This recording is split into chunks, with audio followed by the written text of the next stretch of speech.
Hey everybody, it's Jack and welcome back to another video. I've got another awesome CEO interview for you all today. We're actually going to dive into a company that I haven't yet featured here on the channel, and this is one that's in the mining and exploration. It's actually a royalty company, but don't worry, I don't really want to spoil too much before we dive into the interview because the CEO is going to answer all of these questions and really fill you in on what this company does at its core and why it might be a cool investment opportunity moving forward and the actual advantages of this company against its peers in the space. So without spoiling anything, and if you're not sure exactly what royalties are in terms of mining and exploration, don't worry, we're going to cover all of that in this video. So let's jump right into the CEO interview of VOX Royalty Corp. Alrighty, welcome everybody. I'm excited to be doing another CEO interview today, and I'm pleased to be joined with the CEO of VOX Royalty Corp, Mr. Kyle Floyd. Welcome, Kyle.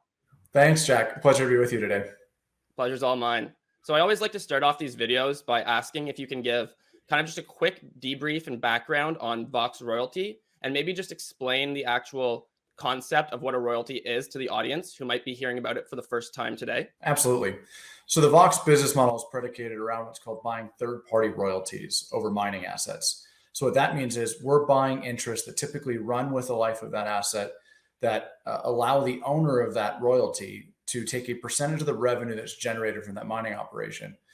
We've built a portfolio of 55 of these streams and royalties, and they present just as much upside as you get in a mining company typically, with a lot less downside. And we can break that down further, but it's this portfolio of 55 streams and royalties that's increasingly generating cash flow.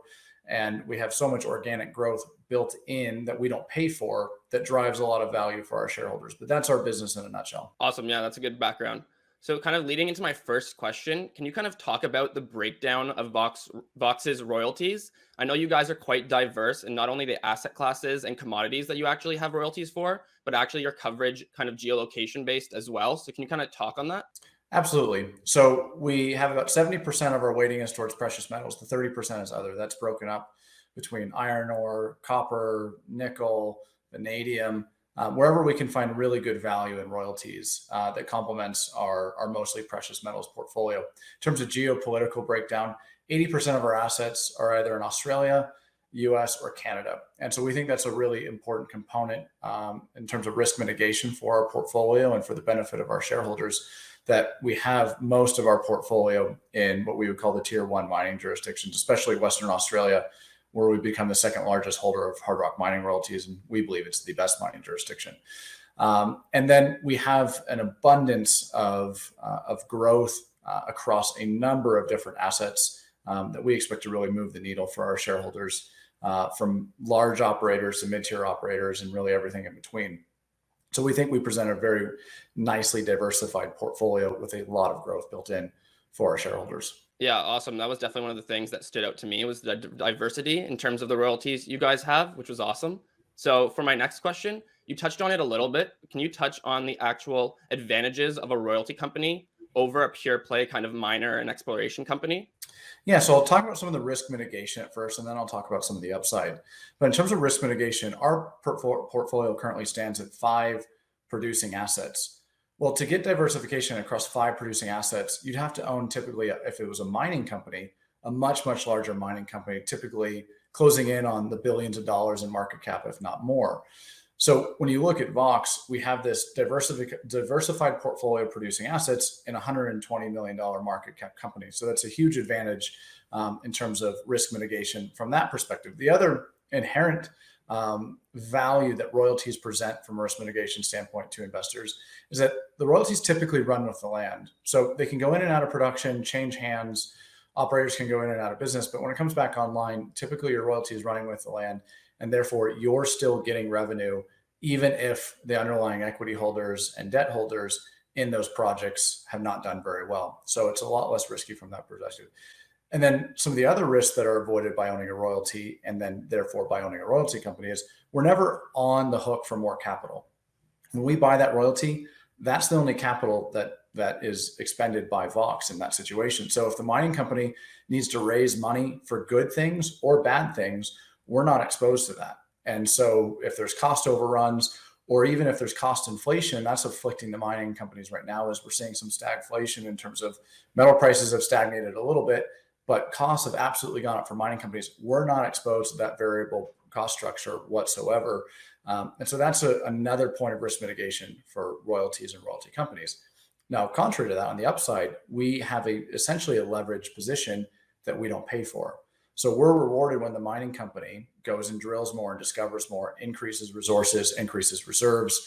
Typically, if commodity prices are running, all of that's compounding with higher commodity prices. That's then driving the mining company to probably find ways to increase production, and then therefore also re-incentivizing the exploration campaigns and bringing more tonnage into the mine plan. So we get a very leveraged position in underlying mining assets without a lot of the risk. And that is what I believe is the key benefit to owning royalties and royalty companies. Right on. Yeah, it seems like there definitely is a lot of upsides to royalties, and that mitigation of risk is always huge, especially for investors looking to invest in a company.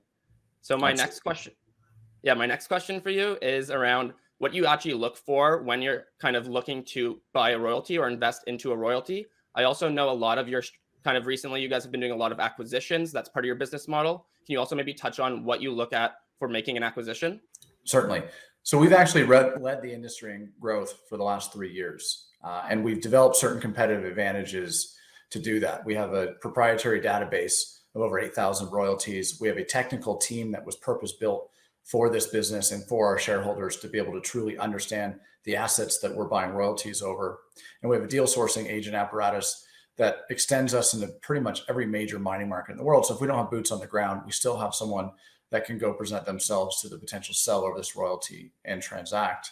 And so what are we looking for? We're really an event-driven royalty acquisition company. Our mining engineers and our geologists are scanning the globe for interesting developments on assets that have royalties over them. And so when we like the asset and we find a royalty, we then go into our database and we try to find who has the royalty over this, what are the dimensions of that royalty, and then ideally transact if the diligence pans out. So what are we looking for? What are the key criteria?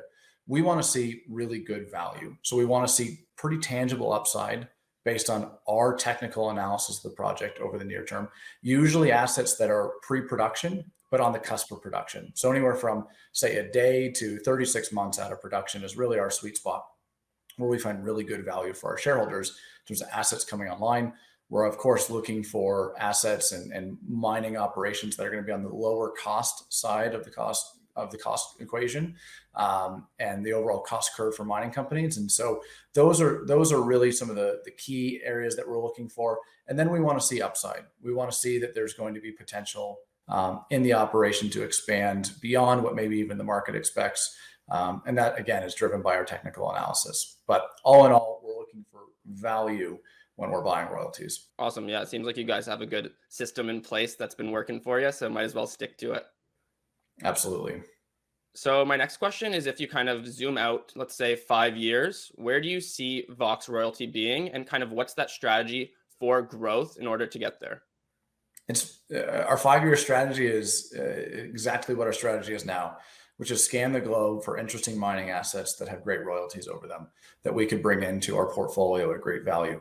We believe we're trading at the very low end of the relative valuation range. So we're able to find highly accretive deals, even trading at the lower end of the relative valuation range.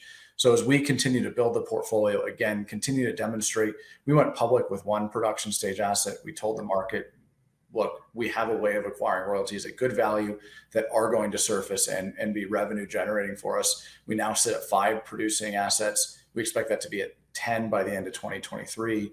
So we've really built, I think, credibility and validation to our business in terms of our ability to execute in buying really good royalties at really good value and having those tangibly demonstrate that in the portfolio for our shareholders. And so we've led the industry in terms of overall growth.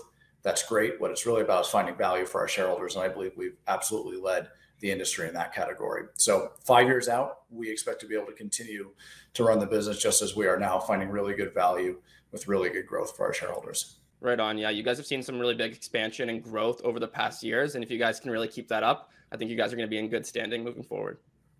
I agree. So my final question for you today is really, what sets Vox apart from other royalty companies in your mind? I know there's quite a few different royalty companies out there. And what do you really think is the most exciting thing for either potential investors into Vox or current shareholders?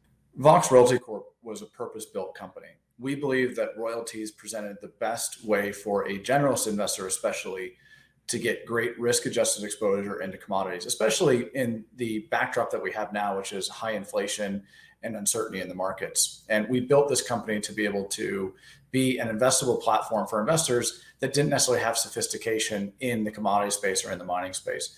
And so I believe VOX, what's really exciting about us is we built competitive advantages around what we again believe is the best model for investment, which is royalties, and distilled those characteristics into a single small cap company as we stand today, with tremendous growth at tremendous value. Most royalty companies don't have competitive advantages in terms of their ability to go find interesting royalties or interesting streams and bring those into their portfolio at good value. They're waiting on bankers to shop them deals and pretty much relying almost exclusively on those processes.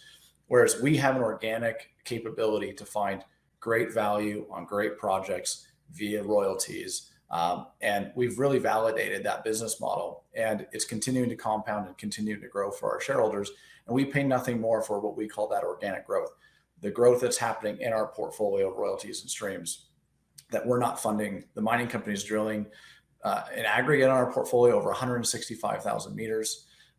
We are seeing a huge amount of development capital, hundreds of millions of dollars being spent on the projects that we have royalties over. And again, none of that's coming at our cost or the cost of our shareholders. So all of that development, all of that growth, along with the acquisitions that we'll continue to make, we believe are really going to lead to superior returns, not just for our business, but for our shareholders. Wow. Well, I think that was a great wrap up and summary of VOX Royalty Corp. And I really just want to say thanks again for taking the time out of your busy schedule to sit down and answer these questions. I'm sure the audience is going to love it. Thanks, Jack. It's absolutely been a pleasure, and thanks for having us on. Oh, thanks, Kyle. Pleasure's all mine. Cheers. So there you have it. That was my CEO interview with the CEO of VOX Royalty Corp, Mr. Kyle Floyd. I hope you guys found that informative and enjoyed it. If you did, make sure to smash that like button and hit that subscribe button. Lots more content coming your way. I'll see ya in the next one.